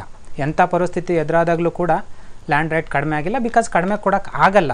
ಈಗ ಸರ್ಕಾರದವರು 1200 ರೂಪಾಯಿ ಗೈಡ್ಲೈನ್ ವ್ಯಾಲ್ಯೂ ಇಟ್ಟಿರ್ತಾರೆ ಅಂದರೆ ಅವರು ಅಲ್ಲಿ ಅಷ್ಟು ಹಾಗೇ ಆಗುತ್ತೆ ಅನ್ನೋದಕ್ಕೋಸ್ಕರ ಇದು ಮಾಡಿರ್ತಾರೆ. ಅದ್ರ ಮೇಲೆ ನಾವು ಡೆವಲಪ್ಮೆಂಟ್ ಚಾರ್ಜಸ್ಸು, ಮಾರ್ಕೆಟಿಂಗ್ ಚಾರ್ಜಸ್ಸು ಇವನ್ನೆಲ್ಲ ಆ್ಯಡಪ್ ಮಾಡಿ ಮಾಡ್ತಾ ಇರ್ತೀವಿ.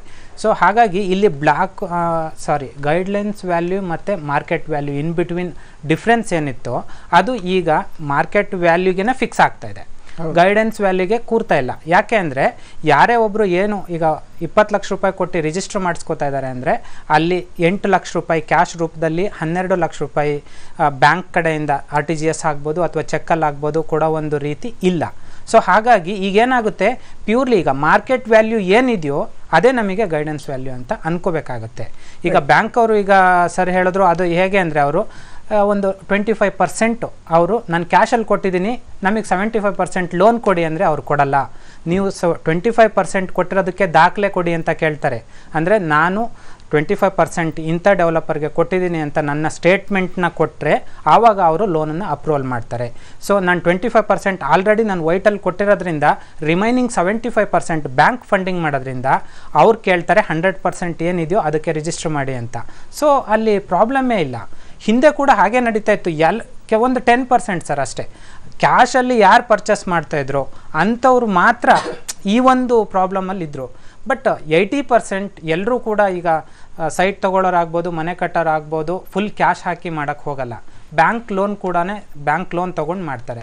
ಸೊ ಬ್ಯಾಂಕ್ ಲೋನ್ ತೊಗೊಂಡು ಮಾಡೋದ್ರಿಂದ ಹಿಂದೆನೂ ಕೂಡ ಅವರು 100% ವ್ಯಾಲ್ಯೂಗೆ ರಿಜಿಸ್ಟರ್ ಮಾಡಿಸ್ತಾ ಇದ್ರು, ಅಂದರೆ ಮಾರ್ಕೆಟ್ ವ್ಯಾಲ್ಯೂಗೆ ರಿಜಿಸ್ಟರ್ ಮಾಡಿಸ್ತಾ ಇದ್ರು. ಇವಾಗಲೂ ಸೇಮ್ ಏನು ಬದಲಾವಣೆ ಇಲ್ಲ, ಇವಾಗ್ಲೂ 100% ಅವ್ರು ಏನು ದುಡ್ಡು ಕೊಟ್ಟಿರ್ತಾರೋ ಅಷ್ಟಕ್ಕೆ ಅವರು ಟ್ಯಾಕ್ಸಲ್ಲಿ ಸ್ವಲ್ಪ ಡಿಫ್ರೆನ್ಸ್ ಆದ್ರೂ ಅವ್ರ ಅಮೌಂಟನ್ನು ಕಂಪ್ಲೀಟಾಗಿ ಅವ್ರು ಸೇಲ್ ಡೀಡಲ್ಲಿ ತೋರಿಸ್ಕೊಂಡಿರ್ತಾರೆ. ಆ ಒಂದು ತೃಪ್ತಿಯಲ್ಲಿ ಅವ್ರು ಬದುಕ್ಬೋದು, ತೊಂದರೆ ಇಲ್ಲ. ರೈಟ್. ಸೈಯದ್ ಅವರೀಗ ಅಪ್ರೂವ್ಡ್ ಲೇಔಟ್ಸ್ಗಳ ಬಗ್ಗೆ ಸೈಟ್ ಖರೀದಿ ಮಾಡೋದಾದ್ರೆ ಸ್ವಲ್ಪ ಬೇರೆ ಬೇರೆ ರೀತಿಯಾದಂಥ ಸಮಸ್ಯೆಗಳು ಎದುರಾಗುತ್ತೆ. ಕೆಲವರು approved B D approved, BMRD approved ಈ ಥರ ಹೇಳ್ಕೊಂಡಿರ್ತಾರೆ. ಆದರೆ ಸೈಟ್ ಖರೀದಿ ಮಾಡ್ಬೇಕಾದ್ರೆ ಬೇರೆ ರೀತಿಯಾದಂಥ ದಾಖಲೆಗಳು ಬರುತ್ತೆ. ಹೀಗಾಗಿ ಅಪ್ರೂವ್ಡ್ ಅಥವಾ ಅದು ಅಥೆಂಟಿಸಿಟಿ ಏನಿರುತ್ತೆ, ಸೈಟ್ನ ಅಥೆಂಟಿಸಿಟಿ, ಅದನ್ನು ಗ್ರಾಹಕ ಹೇಗೆ ನೋಡ್ಕೋಬೇಕು? ಸರ್, ಅದು ಡಿಪೆಂಡ್.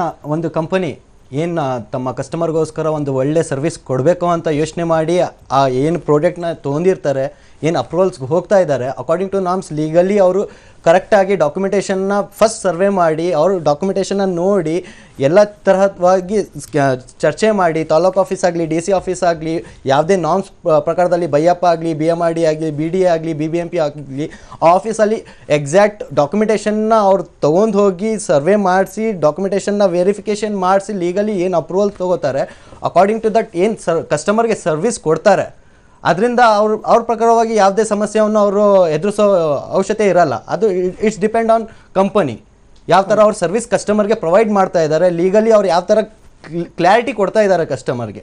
ಸೊ ಅದರಿಂದ ಆ ವಿಷಯದಲ್ಲಿ ನಾವು ಅದಕ್ಕೆ ಸ್ಟ್ಯಾಂಡ್ ತೊಗೋಬೇಕಾಗಿರುತ್ತೆ ಸರ್. ಓಕೆ. ಡಿಸೋಜ ಅವರೇ, ತಾವೇನು ಹೇಳ್ತೀರಿ? ಈ ಒಂದು ಅಂದರೆ ಇವತ್ತಿನವರೆಗೂ ಕೂಡ ಈ ಸೈಟ್ ಅಥೆಂಟಿಸಿಟಿ ಬಗ್ಗೆ ಕೆಲವರಿಗೆ ಗೊತ್ತಾಗಲ್ಲ, ಇದು ಸರಿಯಾಗಿದೆಯಾ ಸರಿ ಇಲ್ವೋ ಅನ್ನೋದ್ರು. ಆ ಸೈಟ್ ಅಥೆಂಟಿಸಿಟಿ ಹೇಗೆ ಕಂಡುಹಿಡಬೇಕು, ಯಾವ ರೀತಿಯಂಥ ಪ್ರೊಸೀಜರ್ಸ್ಗಳನ್ನ ಫಾಲೋ ಮಾಡಬೇಕು? ಇದಕ್ಕೆ ಎಂತ ಮಾಡಬೇಕಂದ್ರೆ ನಾವು first of all builder, who is the builder, who is doing the development, okay, we have to see that. ಅವರನ್ನು ನೋಡಬೇಕು, ಅವ್ರದ್ದು ಬ್ಯಾಕ್ಗ್ರೌಂಡ್ ನೋಡಬೇಕು. Then the property belongs to ಯಾವುದಕ್ಕೆ, BMRD or BDA or whatever document we have to collect. Then we have to see that entire legal document. We have to verify with our advocate, and then we have to take a call on that. Right. Basavaraj ಅವರು, ಈಗ ಒಂದು ಗೊಂದಲ ಜನರಲ್ಲಿ ಹೇಗೆ ಪರಿಹಾರ ಮಾಡ್ಕೋಬೋದು ಅಂತ, ಈ ಅಥೆಂಟಿಸಿಟಿ ಹೇಗೆ ಅಂತ ಗೊತ್ತಿರಲ್ಲ, ಅಪ್ರೂವ್ಡ್ ಇದ್ರೂ ಕೂಡ ಅಪ್ರೂವ್ಡ್ ಹೌದೋ ಅಲ್ವೋ ಅನ್ನೋದು ಕೂಡ ಬೇರೆ ಬೇರೆ ದಾಖಲೆಗಳು ಕೂಡ ಬರುತ್ತೆ. ಈ ಗೊಂದಲನ ಹೇಗೆ ನಿವಾರಿಸ್ತೀರ ನೀವು? ಇವತ್ತಿನ ದಿನದಲ್ಲಿ ಪ್ರತಿಯೊಂದೂ ನಾವು ಇಂಟರ್ನೆಟಲ್ಲಿ ನೋಡ್ಕೋಬೋದು. BMRD ಆಗಿತ್ತು ಅಂದರೆ ಇಮಿಡಿಯೇಟಾಗಿ ಅದು ಅಪ್ಡೇಟ್ ಮಾಡಿರ್ತಾರೆ. ಇಂಥ ಪ್ರಾಪರ್ಟಿ ಇಂಥವ್ರದ್ದು ಇಂಥ ಹೆಸರಲ್ಲಿದೆ, ಇಂಥ ಲೊಕೇಶನ್ ಇದೆ, ಏನಿದೆ ಅಲ್ಲಿ ಆ BMRD ಅಂದರೆ ಮಾಗಡಿನಲ್ಲಾಗಿದೆಯಾ, ನೆಲಮಂಗಲ ಆಗಿದೆಯಾ, ಆನೇಕಲ್ ಆಗಿದೆಯಾ, ಎಲ್ಲ ಕಡೆನೂ ಅದು ಇಮಿಡಿಯೇಟಾಗಿ ನಮ್ಮ ಏನು ನೆಟ್ಟಲ್ಲೆಲ್ಲ ಅಪ್ಡೇಟ್ ಮಾಡಿರ್ತಾರೆ. ಅದನ್ನು ನಾವು ಕೂತ್ಕೊಂಡು ನೋಡ್ಕೋಬೋದು. ಹಂಗೂ ಏನಾದ್ರು ಕ್ಲಾರಿಫಿಕೇಷನ್ ಇನ್ನೂ ಫುಲ್ ಬೇಕಾಗಿಲ್ಲ ಅಂದರೆ ಒಂದು ರೌಂಡ್ ಹೋಗಿ ನೋಡ್ಕೊಂಬರ್ಬೋದು. BMRD ಹೋಗಿ ಸುಮ್ಮನೆ ಸರ್ವೆ ನಂಬರ್ ಹೇಳಿದ್ರಾಯ್ತು, ಇಲ್ಲ ಒಬ್ಬ ಹೆಸರು ಹೇಳಿದ್ರೆ ಇಂಥ ಡೆವಲಪರ್ ನಾವು ಇಂಥ ತೊಗೊಂಡಿದ್ದೀವಿ ಅಂತ ಹೇಳಿದ್ರೆ ಇಮಿಡಿಯೇಟ್ ಒಂದು 5 ನಿಮಿಷ ಹೇಳ್ತಾರೆ. ಅದರದ್ದೇನು ಪ್ರಾಬ್ಲಮ್ ಏನಿಲ್ಲ. ಓಕೆ. ದಿವ್ಯಪ್ರಸಾದ್ ಅವರೇ, ತಾವೇನು ಹೇಳ್ತೀರಿ? ಇದು ಹೇಗೆ ಈ ಡೌಟ್ಸ್ಗಳನ್ನ ಹೇಗೆ ನಿವಾರಣೆ ಮಾಡ್ತೀನಿ ಆ್ಯಸ್ ಎ ಬಿಲ್ಡರ್ ಆಗಿ? Sir, very simple sir. ಯಾವುದೇ ಒಂದು ಪ್ರಾಧಿಕಾರ ಆ ಒಂದು ಜಾಗಕ್ಕೆ ಅಪ್ರೂವಲ್ ಕೊಟ್ಟಿದೆ ಅಂದರೆ ಆ ಒಂದು ಅಪ್ರೂವಲ್ ನಂಬರ್ನ ಮೆನ್ಷನ್ ಮಾಡಿರ್ತಾರೆ. ಓಕೆ. ಆ ನಂಬರ್ನ ನಾವು ಕೂತ ಜಾಗದಲ್ಲಿ ಮೊಬೈಲಲ್ಲೇ ಹಾಕ್ಬಿಟ್ಟು ಚೆಕ್ ಮಾಡಿದ್ರೆ ಅದು ಅಪ್ರೂವಲ್ ಆಗಿದೆಯೋ ಇಲ್ವೋ ಅನ್ನೋ ಒಂದು ವಿಚಾರ ಈಸಿಯಾಗಿ ಸಿಗುತ್ತೆ ನಮಗೆ. ಅದನ್ನು ಈಸಿಯಾಗಿ ಕಂಡುಹಿಡ್ಕೋಬೋದು. ರೈಟ್. ಇನ್ನು ರವೀಂದ್ರ ಅವರೇ, ಈಗ ರೇರಾ ಕೂಡ ಬರ್ತಾ ಇದೆ, ರಿಯಲ್ ಎಸ್ಟೇಟ್ ರೆಗ್ಯುಲೇಟರಿ ಆ್ಯಕ್ಟ್ ಕೂಡ ಬರ್ತಾ ಇದೆ. ಇದು ಒಂದು ಬಂದ ಮೇಲೆ ಗ್ರಾಹಕರಿಗೆ ಎಷ್ಟು ಸುಲಭ ಆಗುತ್ತೆ ಅಂದರೆ ಡಾಕ್ಯುಮೆಂಟ್ ವೆರಿಫಿಕೇಷನ್ಸ್ ಇರ್ಬೋದು, ಜೊತೆಗೆ ಅಥೆಂಟಿಸಿಟಿ ಇರ್ಬೋದು, ಜೊತೆಗೆ ಸಾಲದ ವಿಚಾರಕ್ಕಿರ್ಬೋದು. ರೇರಾ ಆ್ಯಕ್ಟ್ ಇದೊಂದು ಒಳ್ಳೆಯ ಆ್ಯಕ್ಟು. 2017 ಏಪ್ರಿಲಿಂದ ಮೋಸ್ಟ್ಲಿ ಇದು ಜಾರಿಗೆ ಬರ್ತಾ ಇದೆ ನಮ್ಮ ದೇಶದಲ್ಲಿ ಎಲ್ಲ ಕಡೆ. ಇದರಿಂದ ಏನಾಗುತ್ತೆ ಅಂತಂದರೆ ಯಾವುದೇ 8 ಸೈಟ್ಗಳಿಗಿಂತ ಯಾವುದೇ ಪ್ರಾಜೆಕ್ಟ್ ಮಾಡಿದರೂ ಸಹಿತ ಅದನ್ನು ಖಂಡಿತವಾಗಿ ಅಷ್ಟು register with RERA. Okay. RERA act ಏನಿದೆಯಲ್ಲ ಅವ್ರ ಹತ್ರ ರಿಜಿಸ್ಟರ್ ಮಾಡಬೇಕಾಗುತ್ತೆ. ಇದರಿಂದ ಯಾವುದೇ ಏನಿದೆ ಅಂತಂದರೆ ಇದರಲ್ಲಿ ಕೆಲವೊಂದು ಸಾಕಷ್ಟು ಏನಿದೆಯಲ್ಲ ಗ್ರಾಹಕರಿಗೆ ಅನುಕೂಲ ಆಗುವಂಥ ಸಾಕಷ್ಟು ಇದರಲ್ಲಿ ವಿಚಾರಗಳಿದೆ. ಏನಪ್ಪ ಅಂತಂದರೆ ಗ್ರಾಹಕರಿಗೆ ಬಿಲ್ಡರ್ ಪ್ರಾಮಿಸ್ ಮಾಡಿರ್ತಕ್ಕಂಥ ಎಮ್ಯುನಿಟೀಸ್ ಆಗಲಿ, ಎಮ್ಯುನಿಟೀಸ್ ಎಲ್ಲನೂ ನೀರಿಂದ ವಿಚಾರ ಬಂದಾಗ ಅಥವಾ ಡ್ರೈನೇಜ್ ಸರಿಯಾಗಿ ಆಗಿದೆಯೇ ಇಲ್ವೋ, ಅದರಲ್ಲಿ ಡೆವಲಪ್ಮೆಂಟ್ ಆಗಿದೆಯೇ ಇಲ್ವೋ, ಹಾಗೆಯೇ ಈ ವಿದ್ಯುತ್ ಶಕ್ತಿ ಸರಿಯಾಗಿ ಸರಬರಾಜು ಆಗ್ತಾ ಇದೆಯೇ ಇಲ್ವೋ, ಇದರಲ್ಲಿ ಸುಮಾರು ಇಂಥ ಎಲ್ಲ ವಿಚಾರಗಳಿಂದ ಗ್ರಾಹಕರ ಅನುಕೂಲ ಆಗುವತಕ್ಕಂಥ ಸಾಕಷ್ಟು ಈ ರೇರಾ ಆ್ಯಕ್ಟಲ್ಲಿ ಬಂದಿದೆ. ಇದರಲ್ಲಿ ಏನಾದರೂ ಬಿಲ್ಡರು ತಾನು ಏನಾದರೂ ಈ ವಿಚಾರದಲ್ಲಿ ಏನಾದರೂ ನ್ಯೂನತೆಗಳನ್ನು ಇದ್ದರೆ ಆ ಬಿಲ್ಡರ್ ಮೇಲೆ ಯಾರಾದರೂ ಸೈಟ್ ಖರೀದಿ ಮಾಡಿದವ್ರು ಏನಿದಾರಲ್ಲ ಅವರು ಬಿಲ್ಡರ್ ಅಗೇನ್ಸ್ಟ್ ಹೋಗ್ಬೋದು, ಆ ರೇರಾ ಆ್ಯಕ್ಟ್ ಪ್ರಕಾರ ಆ ಪ್ರಾಧಿಕಾರಕ್ಕೆ ಹೋಗ್ಬೋದು. ಇದರಿಂದ ಏನಾಗುತ್ತೆ ಅಂತಂದರೆ ನಮ್ಮ ಬಿಲ್ಡರ್ ಸಹಿತ ಸಾಕಷ್ಟು ಜಾಗೃತ ವಹಿಸಿ ನಿರ್ಮಾಣ ಏನು ನಮ್ಮ ನಿವೇಶನ ಏನು ನಿರ್ಮಾಣ ಮಾಡ್ತೀರಿ, ಲೇಔಟ್ ನಿರ್ಮಾಣ ಮಾಡುವಾಗ ಸಾಕಷ್ಟು ಅವರು ಏನದಲ್ಲ ಸ್ವಲ್ಪ ಸ್ಪೆಂಡ್ ಮಾಡಬೇಕಾಗುತ್ತೆ. ಯಾಕಂದರೆ ಸಾಕಷ್ಟು ಕಂಪೈಲ್ ಮಾಡಬೇಕತ್ತೆ ಕಂಡೀಷನ್ಗಳನ್ನ. ಹೀಗಾಗಿ ಇದರಿಂದ ಒಂದು ಒಳ್ಳೆಯ ರೀತಿಯ ರಿಯಲ್ ಎಸ್ಟೇಟ್ ಡೆವಲಪ್ ಆಗಲಿಕ್ಕೆ ರೇರಾ ಆ್ಯಕ್ಟು ಭಾಳ ಸಹಕಾರಿಯಾಗುತ್ತೆ ಅಂತ ಹೇಳ್ಬಿಟ್ಟು ನಾನು ರೈಟ್ ಸೈಯದ್ ಅವರೀಗ ಈಗ ಅಪಾರ್ಟ್ಮೆಂಟ್ ಅಥವಾ ಇನ್ನಿತರ ಬೇರೆ ಬೇರೆ ಯೂನಿಟ್ಗಳಿಗೆ ಹೋಗೋ ಬದಲು ನಿವೇಶದ ಮೇಲೆ ಸೈಟ್ ಮೇಲೆ ಹೂಡಿಕೆ ಮಾಡೋದು ಅಥವಾ ಸೈಟ್ ಖರೀದಿ ಮಾಡೋದು ಯಾಕೆ ಸೂಕ್ತ ಅಂತೀರಾ? ಸೂಕ್ತ ಸರ್, ಕ್ಲಿಯರ್ ಇದೆ ಅದರಲ್ಲಿ. ನೀವು ಇಫ್ ಸಪೋಸ್ ನೀವು ಅಪಾರ್ಟ್ಮೆಂಟ್ ಹೋಗ್ತಾ ಇದ್ದೀರಾ, ಯು ವಾಂಟ್ ಗೆಟ್ ಅದಕ್ಕೆ ನಿಮಗೆ ಒಂದು ಸಮಯ ಕಳೆದಂಗೆ ನಿಮಗೆ ಅದಕ್ಕೆ ವ್ಯಾಲ್ಯೂಸ್ ಕಡಿಮೆ ಆಗ್ತಾ ಹೋಗುತ್ತೆ. ಅದೇ ಸೈಟ್ ಅಂದರೆ ನಿಮಗೆ ವ್ಯಾಲ್ಯೂ ಜಾಸ್ತಿ ಆಗ್ತಾ ಹೋಗುತ್ತೆ. ನಿಮಗೆ ಅಪ್ರಿಷಿಯೇಷನ್ ಏನಾಗುತ್ತೆ ಅಲ್ಲಿ ಸೈಟ್ ಅಪಾರ್ಟ್ಮೆಂಟಲ್ಲಿ ಏನಾಗುತ್ತೆ, ಅಪ್ರಿಷಿಯೇಷನ್ಸ್ ನೀವು ಏನು ತಕ್ಕಂಗೆ ನೀವು ಎಕ್ಸ್ಪೆಕ್ಟೇಷನ್ ಮಾಡಿರ್ತೀರ ಅಷ್ಟು ತಕ್ಕಂಗೆ ಮೀನ್ಸ್ ಕಾಲ ಕಳೆದಂಗೆ 1 year 2 year ಹೋದಂಗೆ ಅದು ಡಿಕ್ರೀಸ್ ಆಗುತ್ತೆ ನಿಮ್ಮ ಅಪ್ರಿಷಿಯೇಷನ್. ಅದೇ ಒಂದು ಸೈಟ್ ಅಂದರೆ ಅದ್ರ ವ್ಯಾಲ್ಯೂ ಚೇಂಜ್ ಆಗ್ತಾ ಹೋಗುತ್ತೆ ಇಂಡಿವಿಜುವಲಿ. ಮೀನ್ಸ್ ಏನೇ ಆಗಲಿ ಒಂದು ಸೈಟ್ ವ್ಯಾಲ್ಯೂ ಏನಾಗುತ್ತೆ ಎವ್ರಿ ಇಯರ್ ಗ್ರೋತ್ ತೊಗೊಳುತ್ತೆ ನಿಮಗೆ. ಅದೇ ಅಪಾರ್ಟ್ಮೆಂಟ್ ನಿಮಗೆ ಗ್ರೋತ್ ತೊಗೊಳ್ಳಲ್ಲ. ಓಕೆ, ಇಫ್ ಸಪೋಸ್ ನಾವು ಸ್ಟೇ ಆಗೋಕ್ಕೆ ಸೆಕ್ಯೂರ್ ಆಗೋಕ್ಕೆ ನಾವು we are thinking like we can go for apartment. But ನೀವು ಇನ್ ಫ್ಯೂಚರ್ ಇನ್ವೆಸ್ಟ್ಮೆಂಟ್ ಆಗಲಿ, ಇಂಡಿವಿಜುವಲ್ ಹೌಸ್ ಆಗಲಿ, ಇಂಡಿವಿಜುವಲ್ ನೀವು ರೋ ಹೌಸಸ್ ಮಾಡೋದಾಗಲಿ ಒಂದು ಇದು ಮಾಡಬೇಕಂದ್ರೆ ನೀವು you can go for plot. ಅದು ನಿಮ್ಮ ಸೆಕ್ಯೂರ್ ಇರುತ್ತೆ, ಅಪ್ರಿಷಿಯೇಷನು ತುಂಬ ಚೆನ್ನಾಗಿರುತ್ತೆ, ಗ್ರೋತು ಇರುತ್ತೆ. ಓಕೆ, ಧನ್ಯವಾದ. ನೀವೆಲ್ಲರೂ ಕೂಡ ಇಷ್ಟೊತ್ತಂಕ ಈ ಕಾರ್ಯಕ್ರಮದಲ್ಲಿ ಪಾಲ್ಗೊಂಡು ಸಾಕಷ್ಟು ವಿಚಾರಗಳನ್ನು ನಮ್ಮ ನೀಡಿದೆ. ಧನ್ಯವಾದ ನಿಮ್ಮೆಲ್ಲರಿಗೂ ಕೂಡ. Thank you very much.